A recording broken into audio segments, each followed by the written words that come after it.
नमस्कार दोस्तों, मेरा नाम है आशुतोष और आप देख रहे हैं डायनामिक इम्पल्शन। आज के इस वीडियो में हम बात करेंगे 11 मई 2022 के करंट अफेयर्स की और ज्ञान को कभी बीच छोड़ना नहीं चाहिए, इसलिए वीडियो को तब तक अवश्य देखिएगा।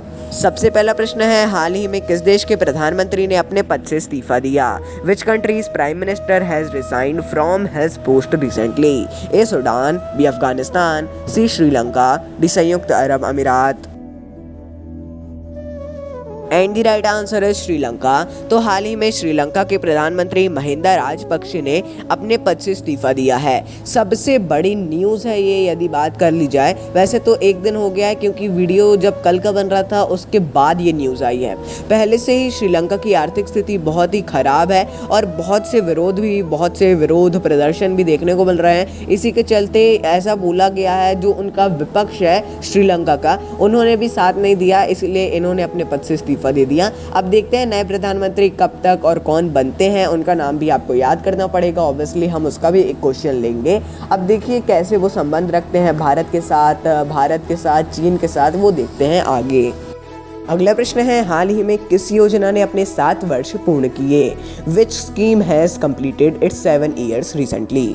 ए प्रधानमंत्री जीवन ज्योति बीमा योजना, बी अटल पेंशन योजना, सी प्रधानमंत्री सुरक्षा बीमा योजना, डी उपरोक्त सभी सही।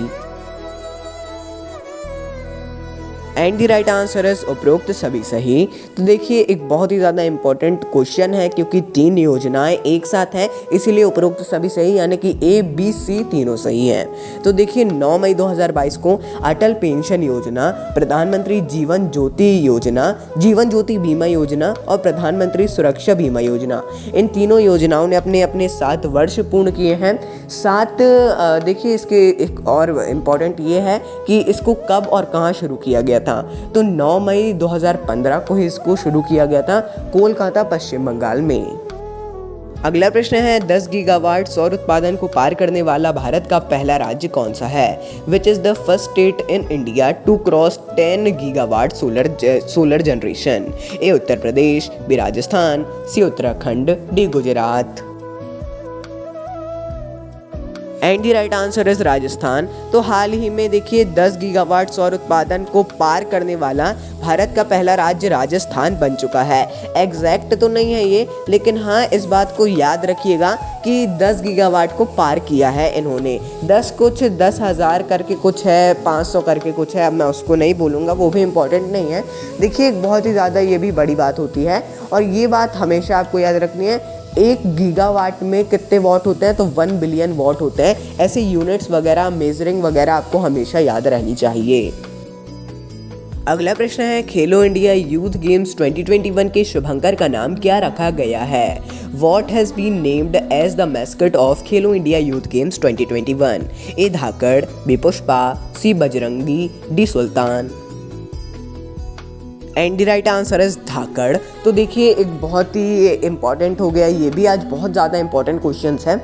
हाल ही में खेलो इंडिया यूथ गेम्स 2021 के शुभंकर धाकड़ इसका नाम है, इसके लोगो, इसकी जर्सी, साथ ही इसके थीम सॉन्ग को लॉन्च किया गया है। इसे केंद्रीय मंत्री अनुराग सिंह ठाकुर जी के द्वारा लॉन्च किया गया है।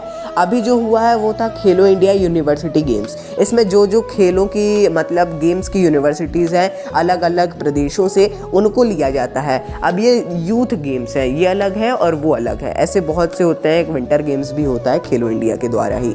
आगे कल भी आपको इससे एक प्रश्न जुड़ा मिल सकता है। अगला प्रश्न है, द्वितीय विश्व युद्ध के दौरान अपनी जान गंवाने वालों के लिए किस दिन खास दिवस मनाया जाता है? Which day is celebrated as a special day for those who lost their lives during world war 2? A 8 और 9 में, बी 9 और 10 में, सी 10 और 11 में, डी 10 में।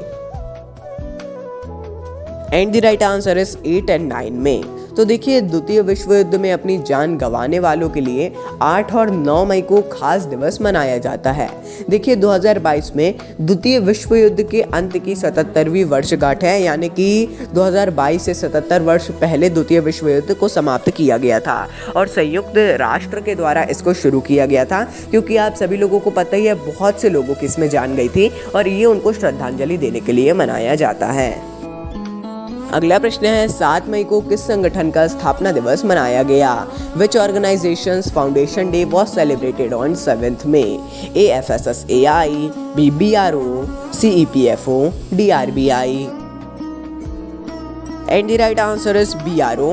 तो देखिए हाल ही में 7 मई को सीमा सड़क संगठन यानी कि बॉर्डर रोड ऑर्गेनाइजेशन BRO का 63वां स्थापना दिवस मनाया गया था।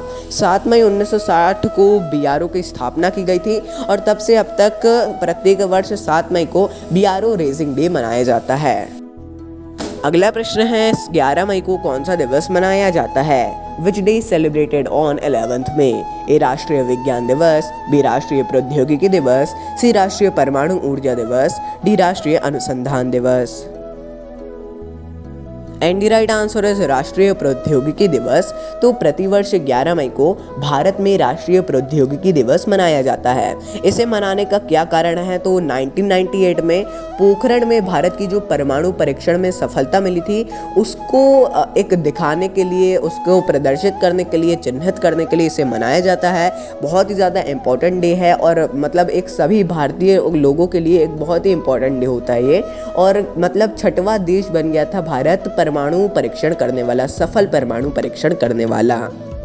अगला प्रश्न है हाल ही में रजत कुमार कर जी का निधन हुआ है, यह कौन थे? Recently Rajat Kumar Kar ji has passed away, who was it? A साहित्यकार, बी लेखक, सी निर्देशक, D yoga guru. And the right answer है साहित्यकार। तो देखिए हाल ही में रजत कुमार कर जी का निधन हुआ है। ये भारत के प्रसिद्ध साहित्यकार थे। इन्हें 2021 में साहित्य और शिक्षा के लिए पद्मश्री से सम्मानित भी किया गया था। अगला प्रश्न है हाल ही में किसने अपना चुनावी नक्शा लॉन्च किया? Recently who launched its electoral map? A Ladakh, B Himachal Pradesh, C Gujarat, D Jammu और कश्मीर।